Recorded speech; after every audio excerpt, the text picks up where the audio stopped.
Hi there. In this video, we're going to talk about linear as well as nonlinear transformations. This is of lines and curves between the complex planes. So on the left-hand side here, we have 2 points. We have point A.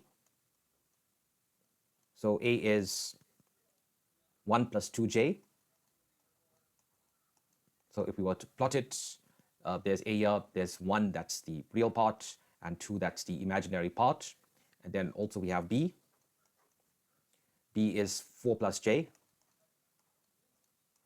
So we have 4 on the x-axis and 1 on the y-axis. This is 2 z coordinates. So the question is, these two are joined by a line. Okay, so we now need to basically convert this line into the w plane. Okay, and the transformation equation is w is equal to 2 minus j3 times z minus 4 plus j5. So this is how z transforms. Okay, this is how z transforms into the w plane. So if we were to convert this a and b into its corresponding coordinates a prime and b prime in the w plane, we would just apply this equation, this transformation equation. So doing it with a prime, so all we do is we substitute, instead of z, we substitute the coordinates of z. So we have w is equal to 2 minus j3, that stays the same. And instead of z, we have 1 plus 2j, so we put that in, or 1 plus j2, the same thing. Then we have minus 4 plus j5. And we just simplify this. We have 2, that's 2 times 1. Then we have plus j. So we have 2 times 2, that's 4j. Then minus 3j gives us j. And then lastly, we have 3 times 2, which is 6. And then we have j times j, which is minus 1. So we have minus 1 times this minus gives us a plus. And then 3 times 2 is 6. So we simply have plus 6. And then we have minus 4 plus j5. And that gives us 4. That's 2 plus 6 is 8. 8 minus 4 is 4. So we have 4 plus 6j. So this is the point, a prime, right? So that's what a prime is. It's 4, that's the real part. And then 6 is the imaginary part. And then we can do the same with b. So that's a simple matter to do that. We would say w is equal to, again, 2 minus j3. Then we have 4 plus j is z. And then minus 4 plus j5.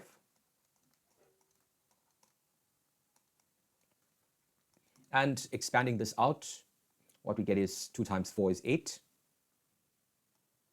Then we have 2 times j.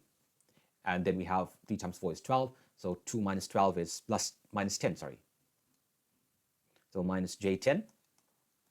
And then lastly, we have minus j times j, that gives us positive 1. And then we have 3 times 1, which is 3. And then minus 4 plus j5. And then simplifying this, what we get is 7. So we have 8 minus 4, 8 plus 3 minus 4, that's 11 minus 4, which is 7. And j10 minus, so minus 10 plus 5 is minus 5. So this point b prime corresponds to 7 and minus 5. So we can do one of several things at this point. We can see that, a straight line in the z plane basically corresponds to a straight line in the w plane. So we can get this equation of this line here, y is equal to mx plus c, and that's in terms of x and y. The w plane is made up of u and v, so we can also get an equation of this straight line here. We could do it in the traditional way, find the gradient and the intercepts and all of these things.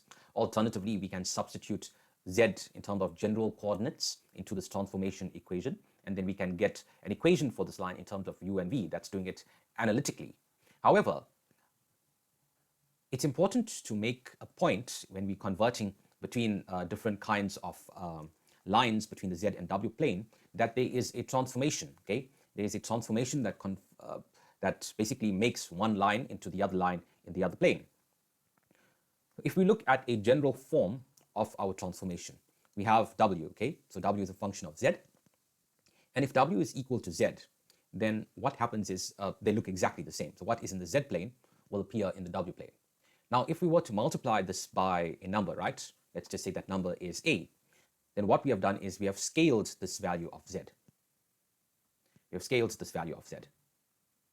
So this line, which we have just done now, it becomes larger in size. In other words, it's magnification. So the word that's used is magnification. So to calculate the extent of the magnification,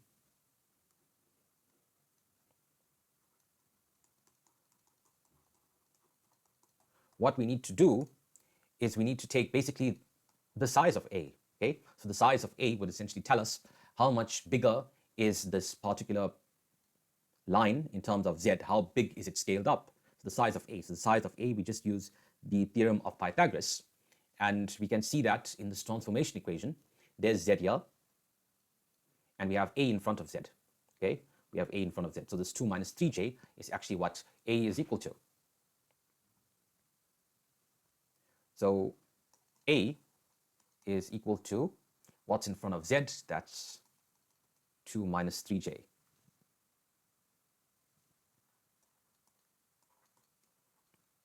So if we find the size of this using the theorem of Pythagoras, the square root of x squared plus y squared, so 2 squared is 4, and minus 3 squared is 9. So 9 plus 4 is 13. So essentially we have the square root of 13. Okay, square root of 13 is roughly 3.6.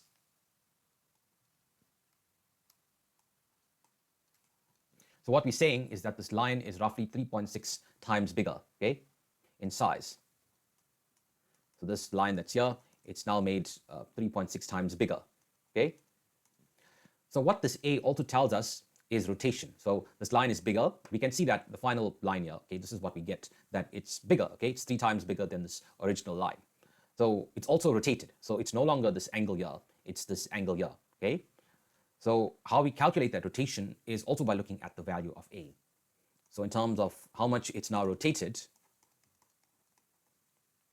we look at the argument of A. So this is actually just arctan. Okay, it's arctan y over x. This is the y and x values associated with A. So what this is arctan, essentially y over x minus 3 over 2.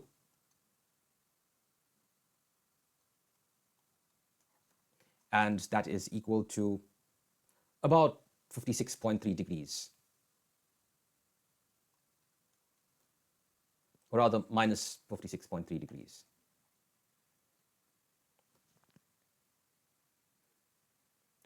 So what we're saying is we have now roughly tripled the length of this line, and we have to rotate it clockwise a certain length, okay, a certain in terms of the angle. So the last thing that happens is what's called translation.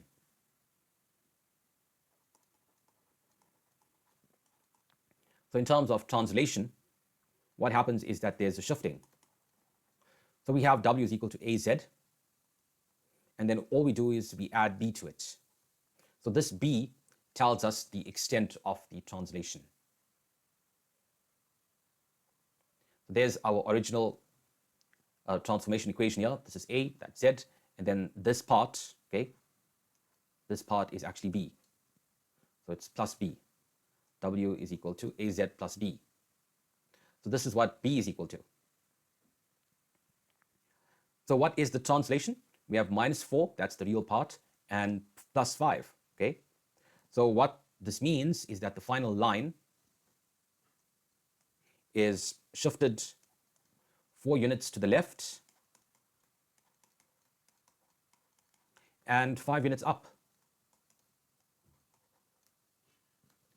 That's all that there is to it.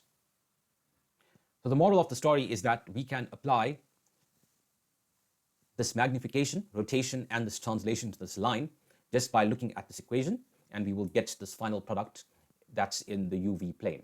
So that is an example of a linear transformation. So we can also look at a non-linear transformation. So there is an illustration of that.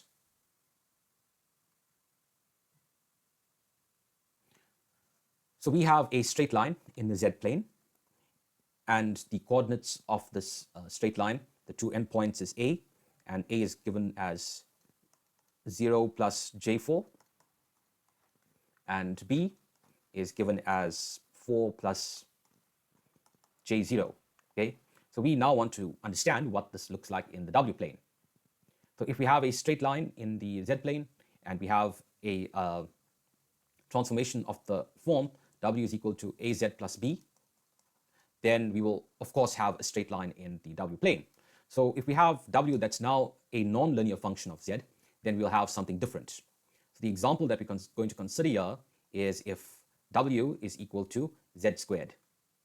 So that's W is equal to Z squared. So what we're going to determine is what does this shape look like in the W plane. So the first thing that we're going to do is substitute generically what Z is. So Z is x plus jy, that's the generic form, and we're squaring this. So what we're going to get is x squared plus j 2xy, and j is square root of minus 1, so minus 1, so square root of minus 1 squared is going to give us a minus here, and we're going to have y squared. So if we gather these terms, we get x squared minus y squared plus j 2xy. And as we had done in the last video, we're putting everything in the form W is equal to u plus vj or jv. So we can see, if we compare this, that u is equal to x squared minus y squared. So u is equal to x squared minus y squared, and v, okay, is equal to 2xy. So what we're going to now do is express each of these things in terms of u and v. Okay, so we're going to get basically values for u and v. So if we do that, let's look at this line. The equation of this line is y is equal to 4 minus x. Okay, this is a straight line equation. Y is equal to 4 minus x. We can substitute that in. So we'll do it here. So u is equal to x squared minus 4 minus x squared. And if we expand this out, what we're going to get is x squared minus 16 plus 8x minus x squared. And if we simplify that, this x squared and x squared will cancel off. We're left with 8x minus 16. That's what u is equal to. So now we have an expression for v as well. So if we do that, we have v is equal to 2x, and we would remember that y is 4 minus x. So that means that v is equal to 2 times 4 is 8. We have 8x minus 2x squared. So what we can now do is we can get a value of x here. We can just say that x is equal to, okay, we take that to the other side. We have u plus 16, and we divide it by 8, so we have 1 over 8 here. So if we have an expression for that, so what we can do is we can substitute this value for x in terms of u there. Okay, so this means that v is equal to 8 into x, and we saw that x is 1 over 8, all of the stuff. So we have 1 over 8 into u plus 16. And we have minus 2 into 1 over 8 u plus 16 squared.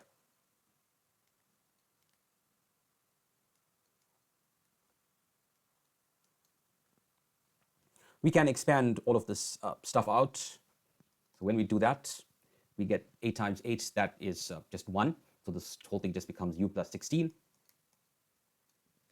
And now we expand this rest of this stuff out. So 1 over 8 squared is 1 over 64.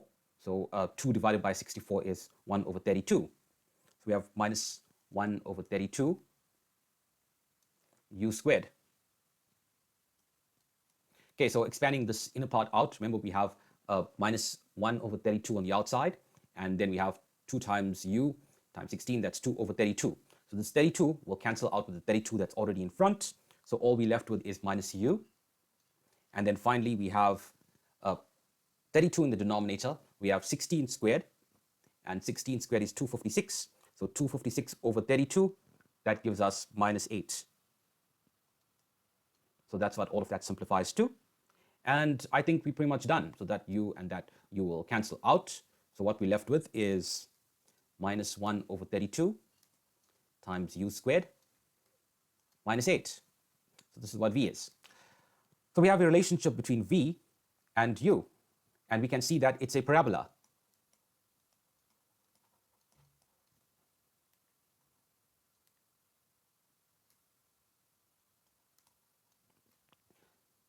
So that is the relationship between u and v. So in the w plane, what we're actually going to see is a parabola. So if we were to find the endpoints, we can do it with the points as we have done it traditionally. So what is a prime and b prime? So for a prime, all we need is z squared, okay? So that's the relationship between the two. So x plus jy squared.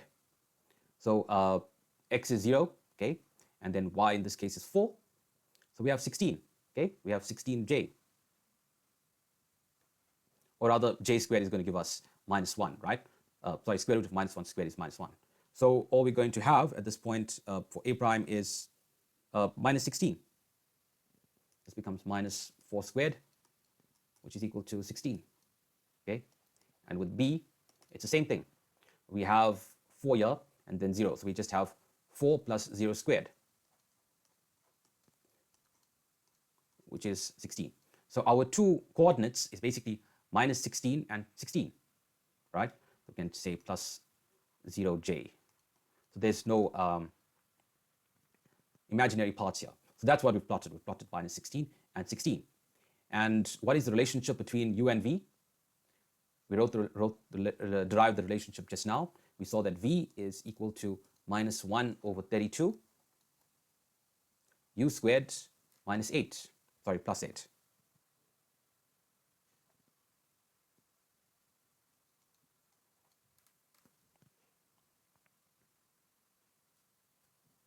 Sorry, this should have been a plus 8 here. So 16 minus 8 gives us plus 8.